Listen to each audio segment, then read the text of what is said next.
Hello, hello, hello, everyone, and welcome to our post Secrets of the 1% chat show. First of all, happy holidays, Merry Christmas, or however you celebrate. We certainly hope you're there with family and relaxing and that you had a good day and that you're really just reveling in your family time. And we couldn't think of a better topic to talk about with all of your family there than kids and college education. So, as you have just seen on this episode of Secrets of the 1%, this is about investment choices for college savings accounts. And so, let's bring in our expert, the woman with all of the answers, Amelia Thomas, who is the managing partner of Empire Capital Ventures. Hey, Amelia. Hey, Renee, how are you? I'm good. Happy holidays. Merry Christmas. I hope you were enjoying yourself. Did you have a nice time? I did. Christmas is always a great time because it's really the only time of the year I get to see majority of the family. So I'm very excited to be celebrating Christmas today. I love that. That's so awesome. All right, well, then let's just dive into this. First of all, we started by saying on this particular episode that parents routinely underestimate the cost of college for their kids. That is actually terrifying, isn't it? It is, considering that college has been increasing faster than inflation and therefore faster than the cost of living adjustments that you may be receiving from work. It is even more terrifying to think that, hey, not only are we underprepared, but we are grossly underprepared to the point where Mhm. we feel as though we need to not put so much money away for retirement to help our kids go to college. So hopefully we'll get into that a little bit more today. But yes, it is absolutely terrifying, the cost of college today. And, we're just not prepared for it. Yeah, and I think also when we look at this, we want to how can I put this? We don't want to place an undue burden on the parents or the kids. And that's a whole idea behind planning because if you don't do some planning now, your child is going to end up having to take out a bunch of loans. Hopefully, they'll be able to get some grants or something like that. But we're trying not to saddle our kids with a whole bunch of debt as they're heading out the door. So, one of the ways to do that is through savings through these college savings accounts. And you start by talking about 529 plans or 529 plans. Tell me a little bit about those. Yeah, so a 529 plan is the most common way to save for college today. A 529 plan consists of two types of plans. You have a prepaid option, then you have an option where you're paying into it over time. And that prepaid option is the one that many states offer or they used to offer. And Yeah. so when they used to offer these plans, within their various states, they're basically taking on the performance and the investment risk on your behalf. But many of those states got in trouble with that type of plan in 2008, 2009. So many states have discontinued theirs. Although there are a few states who do still offer that type of plan. The most common plan is really the most common thing that you see even in your workplace with your 401k now. Notice how many companies have gotten rid of their pension plans and they only have the 401k plan because they want to put the performance and the investment risk back on the employee. So the same thing is happening with the college savings plans. These states Mhm. no longer want to carry that risk, so they're putting it back on the parents in terms of the investment performance. So with the current 529 plan, you are now able to put in a certain dollar amount per year, or you can put in lump sum up to 5 years, an amount that you want to be invested. And then you have different investment options in terms of various mutual funds, and you can choose between different types of mutual funds.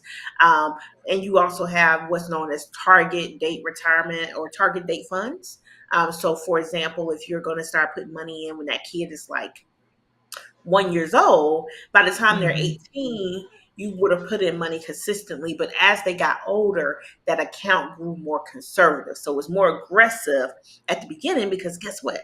A kid got 18 years before they need to use this money. Right. Um, Right. and so it's much more aggressive. That way, if there's down swings and dips and turns in the market, you have time to overcome those downfalls versus when someone is within 3 years of going to college. You don't have time to overcome a disastrous year in the market. You just don't. Mhm. So the account grows more conservative as that kid ages.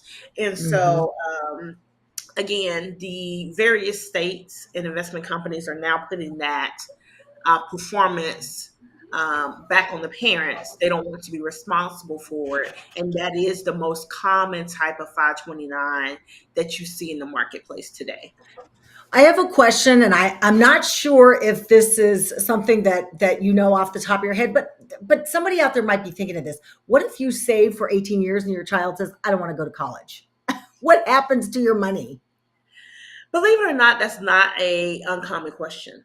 We see Mm, either the kid doesn't want to go to college, or the kid got all A's and they got a full ride, and therefore the money is not needed. So there's a couple of things. Number one, if the kid decides that they don't want to go to college, then the parents still is the owner of that particular account, so they can take the money out of the account. When they take the money out of the account, they'll just be subject to a penalty on the investment performance. mhm, For parents whose kid got scholarships, right, and they want to, they don't know what to do with all this money that they've been saving over the years, you can do one or two things. You can also take the money out if you like, just pay a 10% penalty or tax on the earnings. You can also leave that money in, and you can allow it for grad school tuition. Maybe that kid wants to go to medical school. Maybe it's not going to be fully mm, covered. You could play for graduate school tuition expenses and fees. You can mhm, also pass this account down to a sibling. So maybe one sibling got a full ride, or one sibling doesn't want to go to school, but there's another sibling coming right behind them.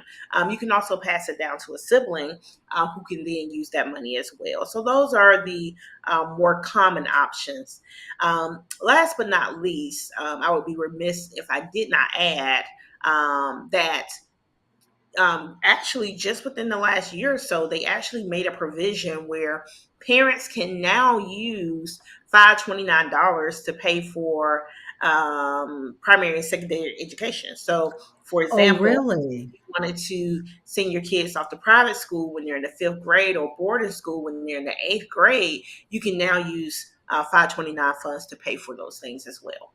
Okay. All right. Wow. And another question again, I'm hope I'm not going too far out of your realm of expertise, but I know you're the lady with all the answers, so I'm going to spring it on you anyway.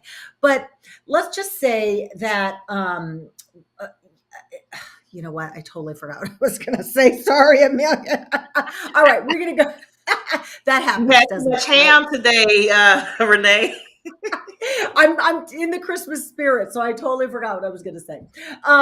Well, so the 529 though, as someone who has participated in this, or 529, the bit of experience that I had that I would tell people watching is that you can't start saving too early, because the cost of the tuition goes up. You end up, I feel like we started saving too late for our daughter. And so I would really just say, if you have an opportunity to start saving when the child is very young, you know?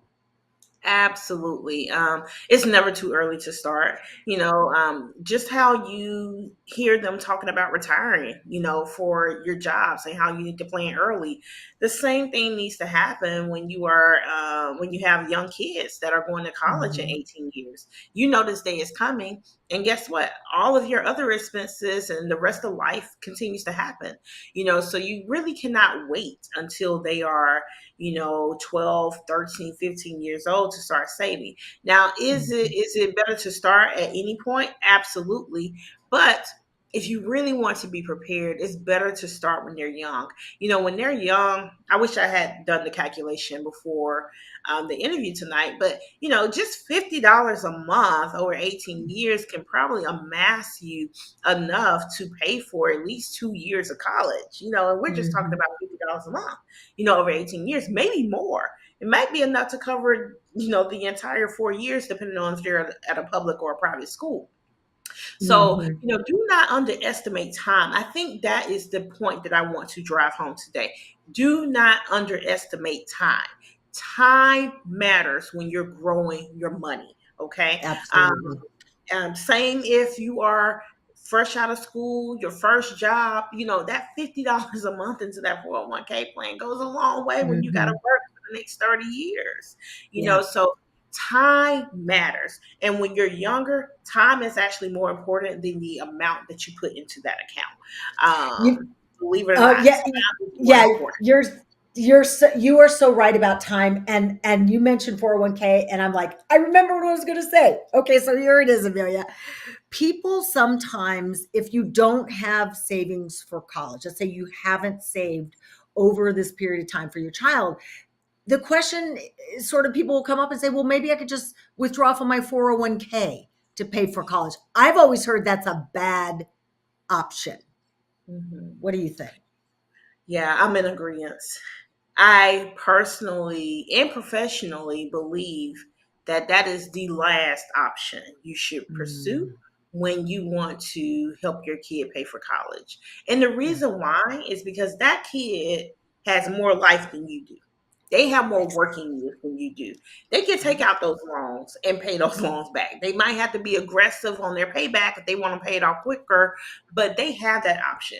You, as the parent, do not have the option to take out a loan Mhm. to live on during retirement.